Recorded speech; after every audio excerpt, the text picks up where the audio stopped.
Song of Myself, 1892 version, Part 3, 34 through 52. 34.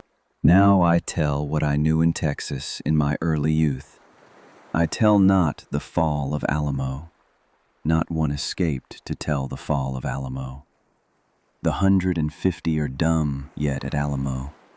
'Tis the tale of the murder in cold blood of 412 young men. Retreating, they had formed in a hollow square, with their baggage for breastworks. 900 lives out of the surrounding enemies. 9 times their number was the price they took in advance. Their colonel was wounded and their ammunition gone. They treated for an honorable capitulation, received writing and seal, gave up their arms, and marched back prisoners of war. They were the glory of the race of rangers, matchless with horse, rifle, song, supper, courtship, large, turbulent, generous, handsome, proud, and affectionate, bearded, sunburnt, dressed in the free costume of hunters, not a single one over 30 years of age. The second first-day morning, they were brought out in squads and massacred. It was beautiful early summer. The work commenced about 5 o'clock and was over by 8. None obeyed the command to kneel. Some made a mad and helpless rush, some stood stark and straight. A few fell at once, shot in the temple or heart.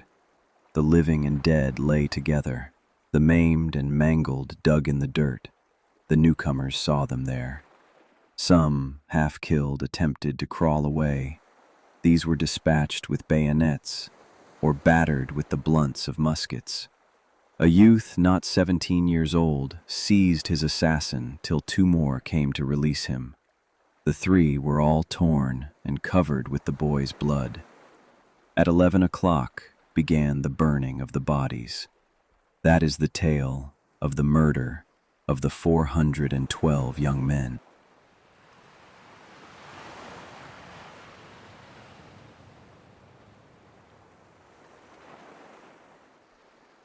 35. Would you hear of an old-time sea fight? Would you learn who won by the light of the moon and stars? List to the yarn, as my grandmother's father the sailor told it to me. Our foe was no skulk in his ship, I tell you, said he. His was the surly English pluck, and there is no tougher or truer, and never was, and never will be. Along the lowered eve he came horribly raking us. We closed with him, the yards entangled, the cannon touched. My captain lashed fast with his own hands. We had received some 18-pound shots under the water. On our lower gun deck 2 large pieces had burst at the first fire, killing all around and blowing up overhead. Fighting at sundown, fighting at dark. 10 o'clock at night, the full moon well up. Our leaks on the gain, and 5 feet of water reported. The master-at-arms losing the prisoners confined in the afterhold to give them a chance for themselves. The transit to and from the magazine is now stopped by the sentinels. They see so many strange faces they do not know whom to trust. Our frigate takes fire. The other asks if we demand quarter, if our colors are struck and the fighting done. Now I laugh content, for I hear the voice of my little captain. We have not struck, he composedly cries. We have just begun our part of the fighting. Only 3 guns are in use. One is directed by the captain himself against the enemy's mainmast. 2, well served with grape and canister, silence his musketry and clear his decks. The tops alone second the fire of this little battery, especially the main top. They hold out bravely during the whole of the action. Not a moment cease. The leaks gain fast on the pumps. The fire eats toward the powder magazine. One of the pumps has been shot away. It is generally thought we are sinking. Serene stands the little captain. He is not hurried, his voice is neither high nor low. His eyes give more light to us than our battle lanterns. Toward 12 there in the beams of the moon they surrender to us.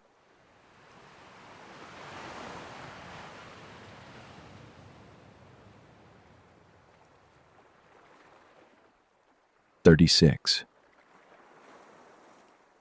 Stretched and still lies the midnight, two great hulls motionless on the breast of the darkness, our vessel riddled and slowly sinking. Preparations to pass to the one we have conquered. The captain on the quarter-deck coldly giving his orders, through a countenance white as a sheet.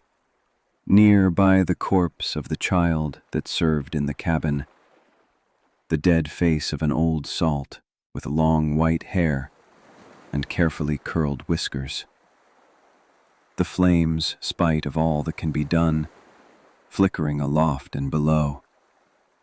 The husky voices of the 2 or 3 officers yet fit for duty. Formless stacks of bodies, and bodies by themselves. Dabs of flesh upon the masts and spars, cut of cordage, dangle of rigging, slight shock of the soothe of waves. Black and impassive guns, litter of powder parcels, strong scent, a few large stars overhead, silent and mournful shining. Delicate sniffs of sea breeze, smells of sedgy grass and fields by the shore. Death messages given in charge to survivors. The hiss of the surgeon's knife, the gnawing teeth of his saw. Wheeze, cluck, swash of falling blood, short wild scream, and long, dull, tapering groan. These so, these irretrievable.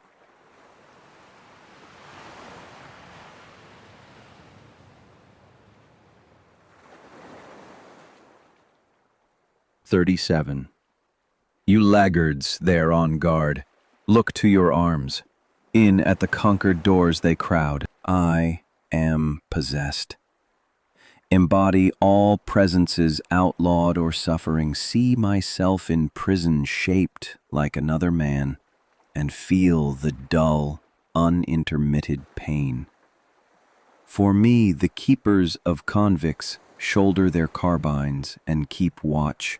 It is I, let out in the morning and barred at night. Not a mutineer walks, handcuffed to jail, but I am handcuffed to him and walk by his side. I am less the jolly one there, and more the silent one, with sweat on my twitching lips. Not a youngster is taken for larceny, but I go up too, and am tried and sentenced.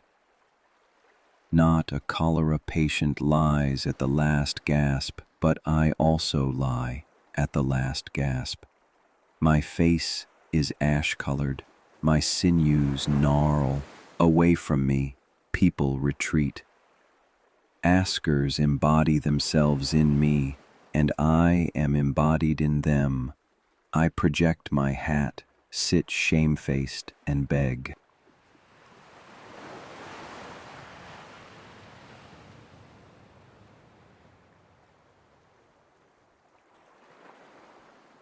Enough, enough, enough.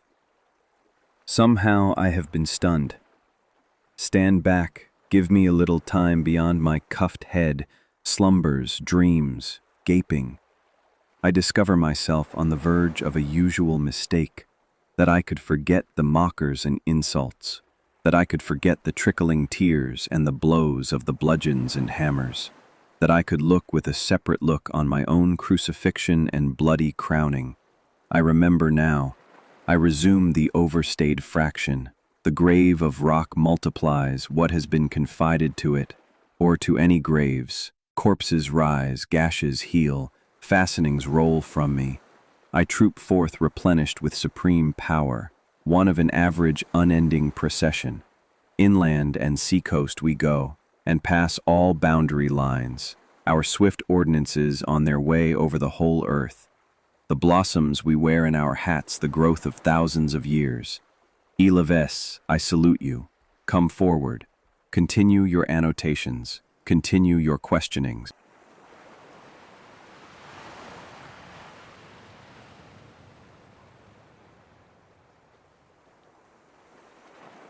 39.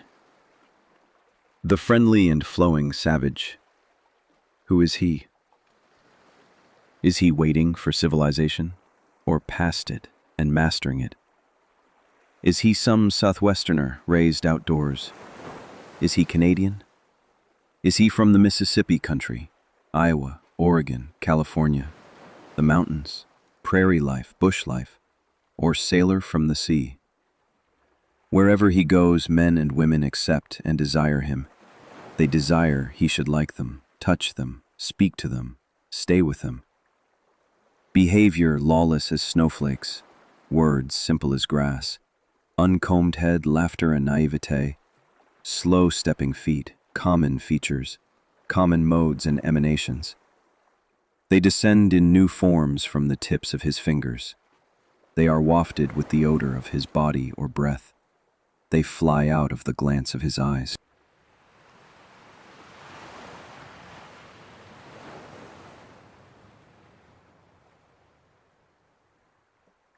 40. Flaunt of the sunshine. I need not your bask lie over. You light surfaces only. I force surfaces and depths also. Earth. You seem to look for something at my hands. Say, old topknot, what do you want? Man or woman? I might tell how I like you, but cannot, and might tell what it is in me and what it is in you, but cannot, and might tell that pining I have, that pulse of my nights and days. Behold, I do not give lectures or a little charity. When I give myself. You there, impotent, loose in the knees. Open your scarfed chops till I blow grit within you. Spread your palms and lift the flaps of your pockets. I am not to be denied. I compel. I have stores plenty and to spare, and anything I have I bestow. I do not ask who you are. That is not important to me. You can do nothing and be nothing but what I will enfold you. To Cottonfield drudge, or cleaner of privies I lean. On his right cheek I put the family kiss, and in my soul I swear I never will deny him. On women fit for conception, I start bigger and nimbler babes. This day, I am jetting the stuff of far more arrogant republics. To anyone dying, thither I speed and twist the knob of the door. Turn the bedclothes toward the foot of the bed. Let the physician and the priest go home. I seize the descending man and raise him with resistless will. O despairer, here is my neck. By God, you shall not go down. Hang your whole weight upon me. I dilate you with tremendous breath. I buoy you up. Every room of the house do I fill with an armed force, lovers of me, bafflers of graves. Sleep, I and they keep guard all night. Not doubt, not decease shall dare to lay finger upon you. I have embraced you, and henceforth possess you to myself. And when you rise in the morning, you will find what I tell you is so.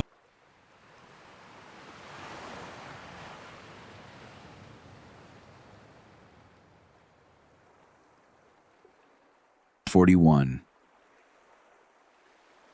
I'm he bringing help for the sick as they pant on their backs. And for strong upright men I bring yet more needed help. I heard what was said of the universe. Heard it and heard it of several thousand years. It is middling well as far as it goes, but is that all?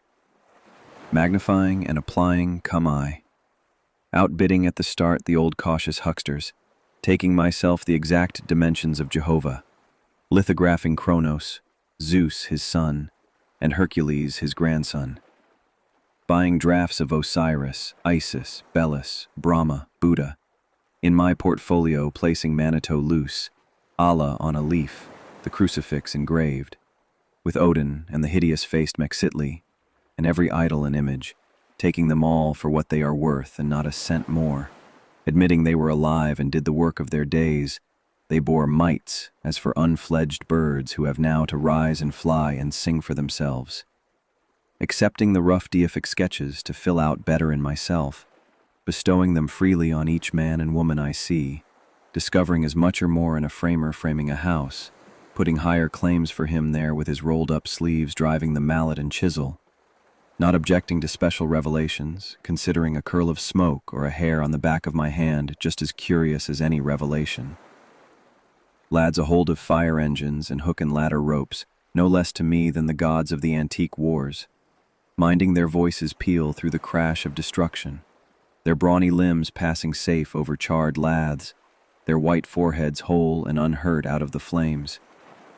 By the mechanic's wife with her babe at her nipple, interceding for every person born. 3 sides at harvest whizzing in a row from 3 lusty angels with shirts bagged out at their waists. The snag-toothed hostler with red hair redeeming sins past and to come, selling all he possesses, traveling on foot to fee lawyers for his brother and sit by him while he is tried for forgery. What was strewn in the amplest strewing the square rod about me, and not filling the square rod then. The bull and the bug never worshipped half enough, dung and dirt more admirable than was dreamed. The supernatural of no account, myself waiting my time to be one of the supremes. The day getting ready for me when I shall do as much good as the best, and be as prodigious. By my life lumps, becoming already a creator, putting myself here and now to the ambushed womb of the shadows.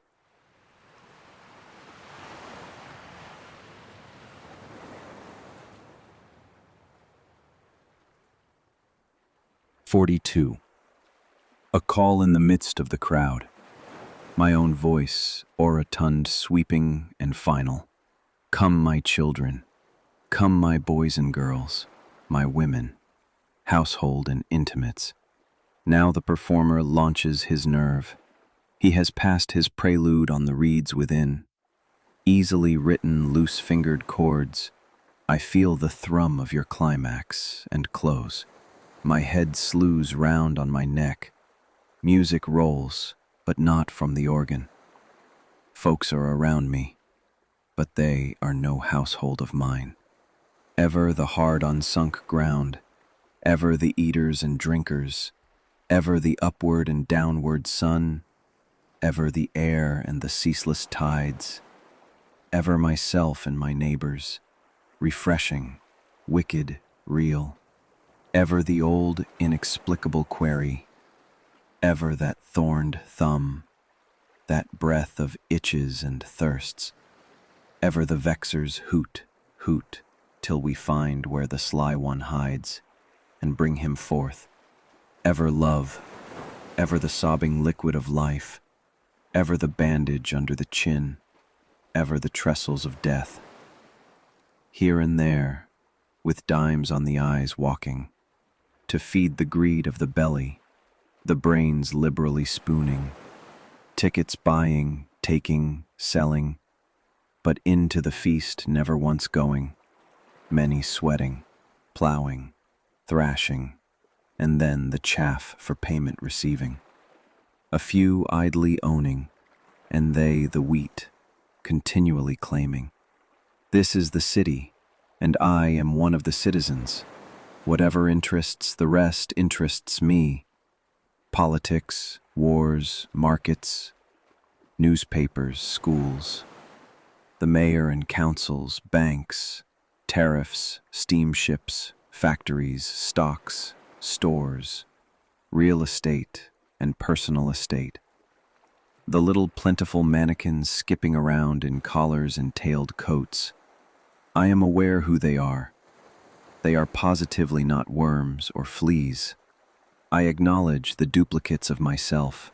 The weakest and shallowest is deathless with me. What I do and say, the same waits for them. Every thought that flounders in me, the same flounders in them. I know perfectly well my own egotism, know my omnivorous lines, and must not write any less, and would fetch you, whoever you are, flush with myself. Not words of routine this song of mine, but abruptly to question, to leap beyond yet nearer bring. This printed and bound book, but the printer and the printing office boy, the well-taken photographs, but your wife or friend close and solid in your arms? The black ship mailed with iron, her mighty guns in her turrets, but the pluck of the captain and engineers.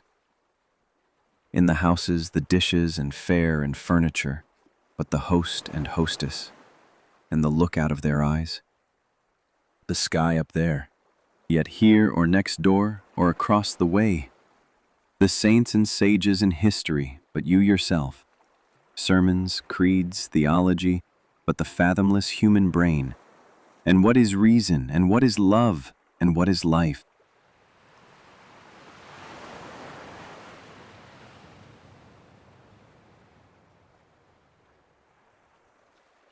"43. I do not despise you priests, all time, the world over.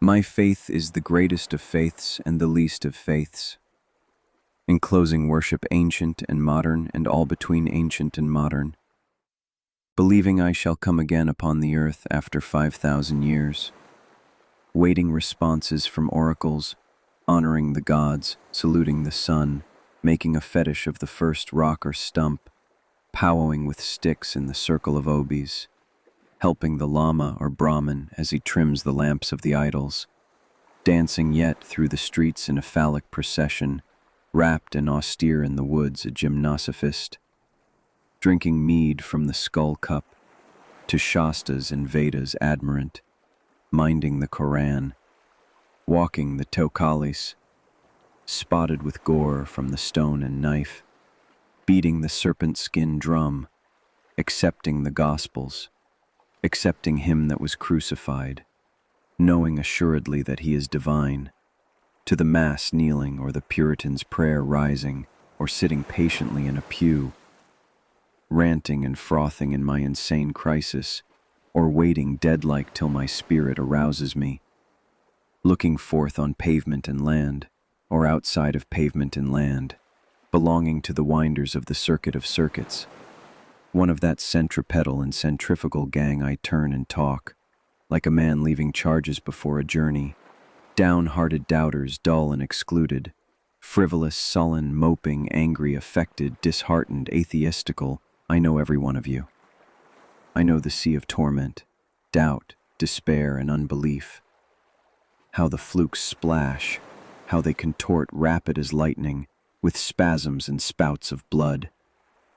Be at peace, bloody flukes of doubters and sullen mopers. I take my place among you as much as among any. The past is the push of you, me, all, precisely the same, and what is yet untried and afterward is for you, me, all, precisely the same. I do not know what is untried and afterward, but I know it will in its turn prove sufficient, and cannot fail. Each who passes is considered, each who stops is considered. Not a single one can it fail. It cannot fail the young man who died and was buried, nor the young woman who died and was put by his side, nor the little child that peeped in at the door and then drew back and was never seen again, nor the old man who has lived without purpose and feels it with bitterness worse than gall, nor him in the poorhouse tubercled by rum and the bad disorder, nor the numberless slaughtered and wrecked, nor the brutish kobu called the ordure of humanity, nor the sacks merely floating with open mouths for food to slip in, nor anything in the earth, or down in the oldest graves of the earth, nor anything in the myriads of spheres, nor the myriads of myriads that inhabit them, nor the present, nor the least wisp that is known.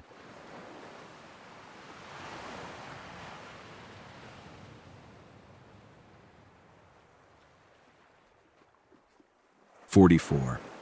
It is time to explain myself. Let us stand up. What is known I strip away. I launch all men and women forward with me into the unknown. The clock indicates the moment, but what does eternity indicate?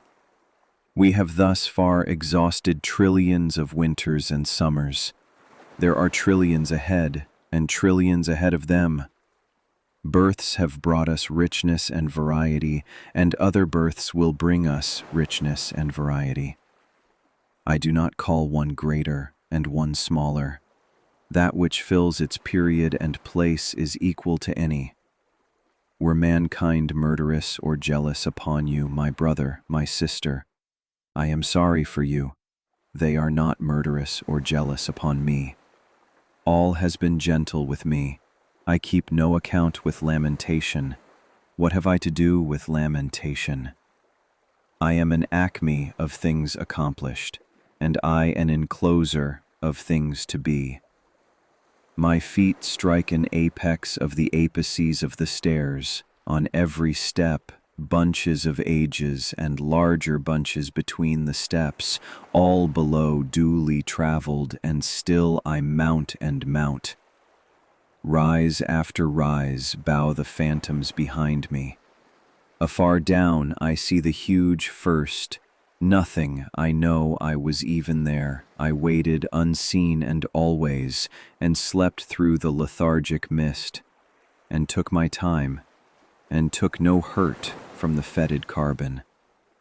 Long I was hugged close, long and long. Immense have been the preparations for me, faithful and friendly the arms that have helped me. Cycles ferried my cradle, rowing and rowing like cheerful boatmen. For room to me stars kept aside in their own rings. They sent influences to look after what was to hold me. Before I was born out of my mother, generations guided me. My embryo has never been torpid, nothing could overlay it. For it the nebula cohered to an orb. The long, slow strata piled to rest it on. Vast vegetables gave it sustenance. Monstrous sauroids transported it in their mouths and deposited it with care. All forces have been steadily employed to complete and delight me. Now on this spot I stand with my robust soul.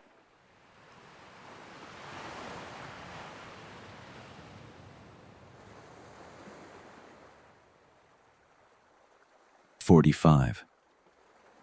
O span of youth, ever-pushed elasticity.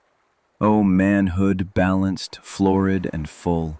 My lovers suffocate me, crowding my lips, thick in the pores of my skin, jostling me through streets and public halls, coming naked to me at night, crying by day.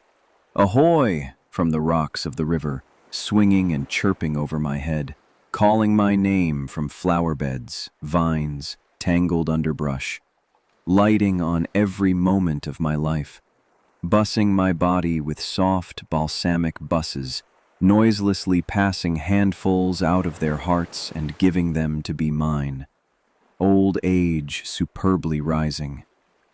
Oh, welcome, ineffable grace of dying days. Every condition promulges not only itself, it promulges what grows after and out of itself, and the dark hush promulges as much as any. I open my scuttle at night, and see the far sprinkled systems, and all I see, multiplied as high as I can cipher edge, but the rim of the farther systems. Wider and wider they spread, expanding, always expanding, outward and forever outward. My sun has his sun, and round him obediently wheels. He joins with his partners a group of superior circuit, and greater sets follow, making specks of the greatest inside them. There is no stoppage, and never can be stoppage.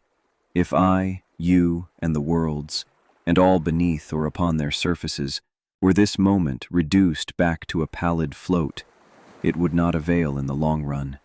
We should surely bring up again where we now stand, and surely go as much farther. and then farther and farther.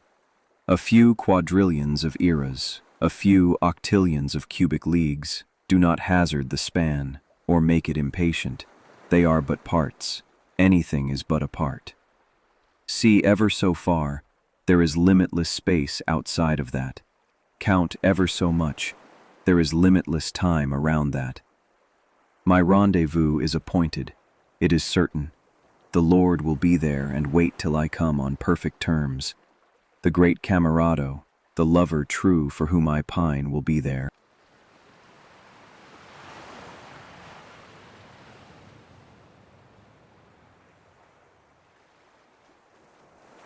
46. I know I have the best of time and space, and was never measured and never will be measured. I tramp a perpetual journey. Come listen all.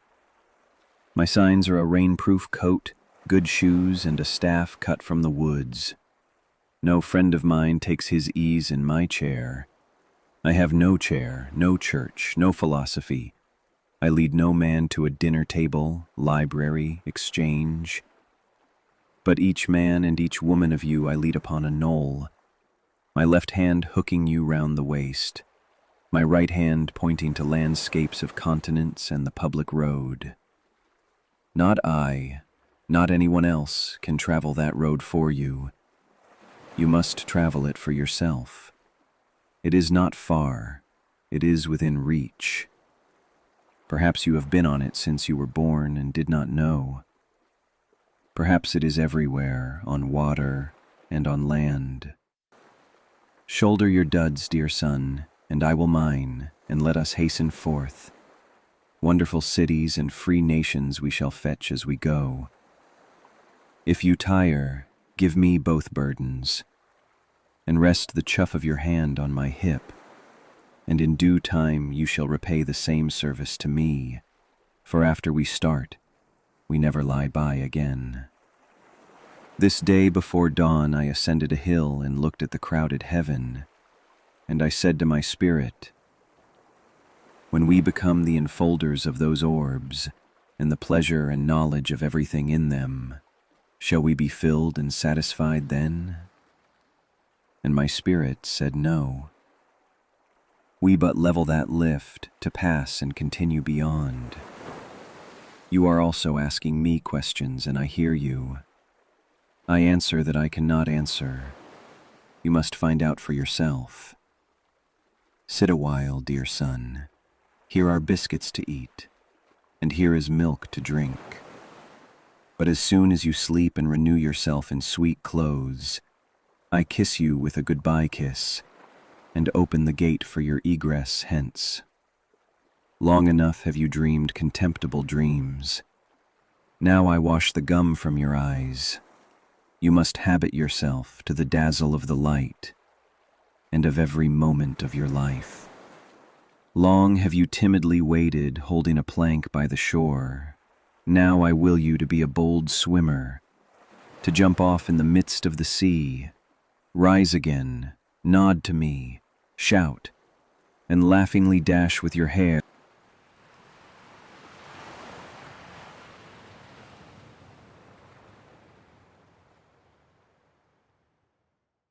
"47. I am the teacher of athletes. He that by me spreads a wider breast than my own proves the width of my own. He most honors my style, who learns under it to destroy the teacher. The boy I love, the same becomes a man, not through derived power, but in his own right, wicked rather than virtuous, out of conformity or fear. Fond of his sweetheart, relishing well his steak, unrequited love or a slight cutting him worse than sharp steel cuts. First rate to ride, to fight, to hit the bull's eye, to sail a skiff, to sing a song or play on the banjo. Preferring scars and the beard and faces pitted with smallpox over all latherers, and those well tanned to those that keep out of the sun. I teach, straying from me. Yet who can stray from me? I follow you, whoever you are, from the present hour. My words itch at your ears till you understand them. I do not say these things for $1 or to fill up the time while I wait for a boat. It is you talking just as much as myself. I act as the tongue of you, tied in your mouth. In mine it begins to be loosened. I swear I will never again mention love or death inside a house, and I swear I will never translate myself at all, only to him or her who privately stays with me in the open air. If you would understand me, go to the heights or water shore. The nearest gnat is an explanation, and a drop or motion of waves a key. The maul, the oar, the handsaw second my words. No shuttered room or school can commune with me, but roughs and little children better than they. The young mechanic is closest to me, he knows me well. The woodman that takes his axe and jug with him shall take me with him all day. The farm boy plowing in the field feels good at the sound of my voice. In vessels that sail, my words sail. I go with fishermen and seamen and love them. The soldier camped or upon the march is mine. On the night ere the pending battle many seek me, and I do not fail them. On that solemn night it may be their last. Those that know me seek me. My face rubs to the hunter's face when he lies down alone in his blanket. The driver thinking of me does not mind the jolt of his wagon. The young mother and old mother comprehend me. The girl and the wife rest the needle a moment and forget where they are. They and all would resume what I have told them.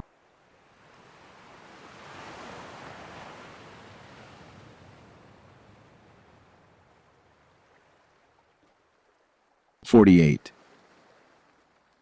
I have said that the soul is not more than the body, and I have said that the body is not more than the soul, and nothing, not God, is greater to one than oneself is, and whoever walks a furlong without sympathy walks to his own funeral dressed in his shroud. And I or you, pocketless of a dime, may purchase the pick of the earth, and to glance with an eye or show a bean in its pod confounds the learning of all times. And there is no trade or employment, but the young man following it may become a hero. And there is no object so soft but it makes a hub for the wheeled universe. And I say to any man or woman, let your soul stand cool and composed before a million universes.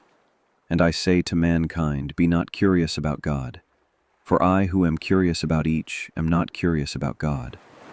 No array of terms can say how much I am at peace about God and about death. I hear and behold God in every object, yet understand God not in the least. Nor do I understand who there can be more wonderful than myself.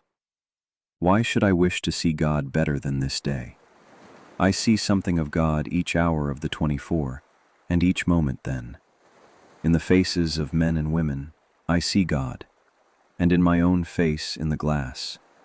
I find letters from God dropped in the street, and everyone is signed by God's name, and I leave them where they are, for I know that wheresoe'er I go, others will punctually come forever and ever.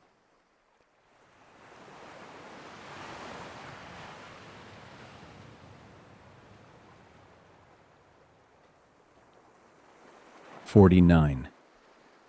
And as to you, death, and your bitter hug of mortality, it is idle to try to alarm me. To his work, without flinching, the accoucheur comes. I see the elder hand, pressing, receiving, supporting.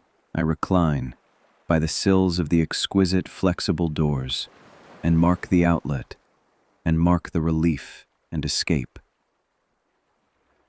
And as to you, corpse, I think you are good manure, but that does not offend me. I smell the white roses, sweet-scented and growing. I reach to the leafy lips, I reach to the polished breasts of melons. And as to you, life, I reckon you are the leavings of many deaths. No doubt I have died myself 10,000 times before. I hear you whispering there, O stars of heaven, O suns, O grass of graves, O perpetual transfers and promotions. If you do not say anything, how can I say anything? Of the turbid pool that lies in the autumn forest, of the moon that descends the steeps of the soughing twilight, toss, sparkles of day in dusk. Toss on the black stems that decay in the muck. Toss to the moaning gibberish of the dry limbs. I ascend from the moon, I ascend from the night. I perceive that the ghastly glimmer is noonday sunbeams reflected, and debauch to the steady and central from the offspring, great or small.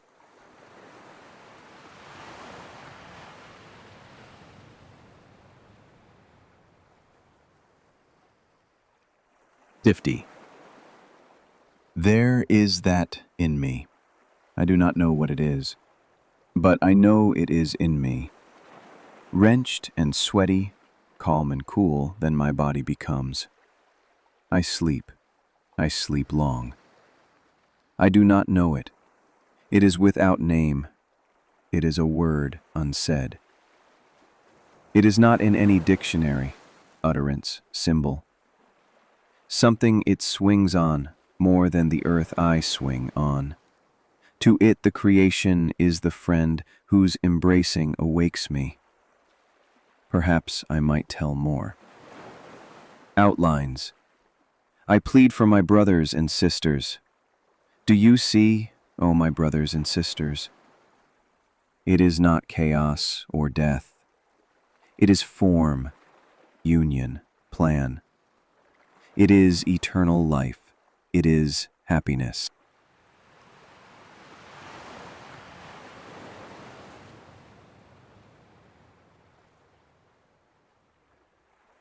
'51. The past and present wilt, I have filled them, emptied them, and proceed to fill my next fold of the future. Listener up there, what have you to confide to me? Look in my face while I snuff the sidle of evening. Talk honestly. No one else hears you, and I stay only a minute longer. Do I contradict myself? Very well, then I contradict myself. I am large, I contain multitudes. I concentrate toward them that are nigh, I wait on the door slab. Who has done his day's work? Who will soonest be through with his supper? Who wishes to walk with me? Will you speak before I am gone? Will you prove already too late?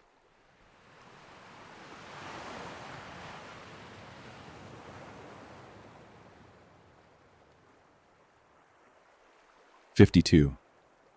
The spotted hawk swoops by and accuses me. He complains of my gab and my loitering. I too am not a bit tamed. I too am untranslatable. I sound my barbaric yawp over the roofs of the world. The last scud of day holds back for me. It flings my likeness after the rest, and true as any on the shadowed wilds, it coaxes me to the vapor and the dusk. I depart as air. I shake my white locks at the runaway sun. I effuse my flesh in eddies and drift it in lacy jags. I bequeath myself to the dirt to grow from the grass I love. If you want me again, look for me under your boot soles. You will hardly know who I am or what I mean, but I shall be good health to you, nevertheless, and filter and fiber your blood. Failing to fetch me at first, keep encouraged. Missing me one place, search another. I stop somewhere waiting for you.